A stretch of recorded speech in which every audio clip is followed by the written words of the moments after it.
的一年继续红红火火。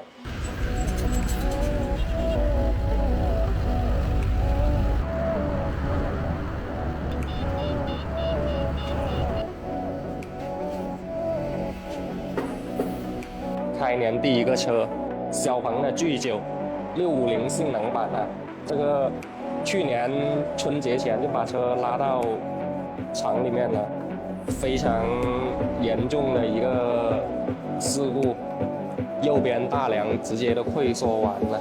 一会儿我们把车升起来看一下底下的情况。好，现在车架起来了，底下前桥、方向机都已经目测已经是损坏了，前电机再夹在中间，现在情况就暂时不知道。像电池啊、动力电池这些，它只有轻微的刮蹭，外观还是挺完好的。侧面这里直接挤压过来，把这个门这里推了，那个力把这个门给撑出来了，看到没有？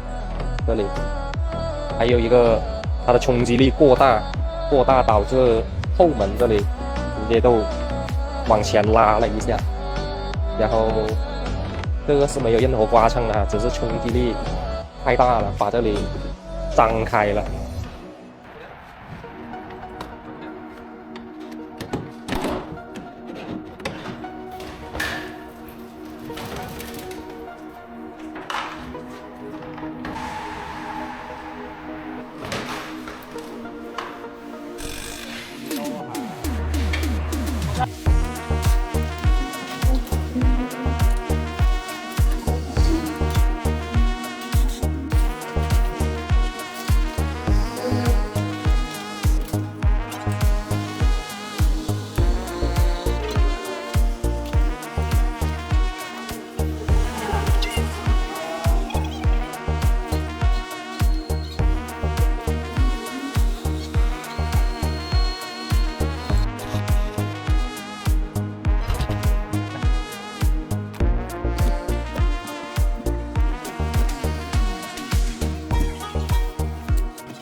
现在车拆完了，我们看一下车内的外面的什么情况先。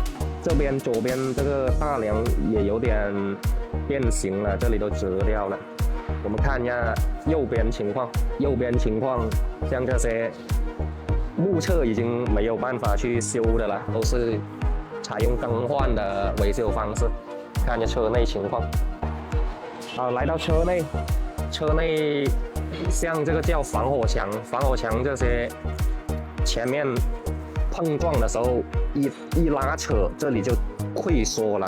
这些是车身比较远的地方呢，它会出现这种溃缩的褶皱，还有下面这种加强的也是这里出现了褶皱。然后右后门跟后叶子板为什么那个缝隙会变大呢？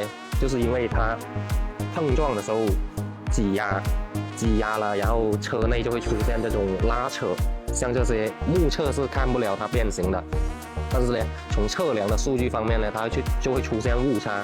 这里肯定是已经拉进来了，拉扯往里靠，所以那个门缝呢就会变大。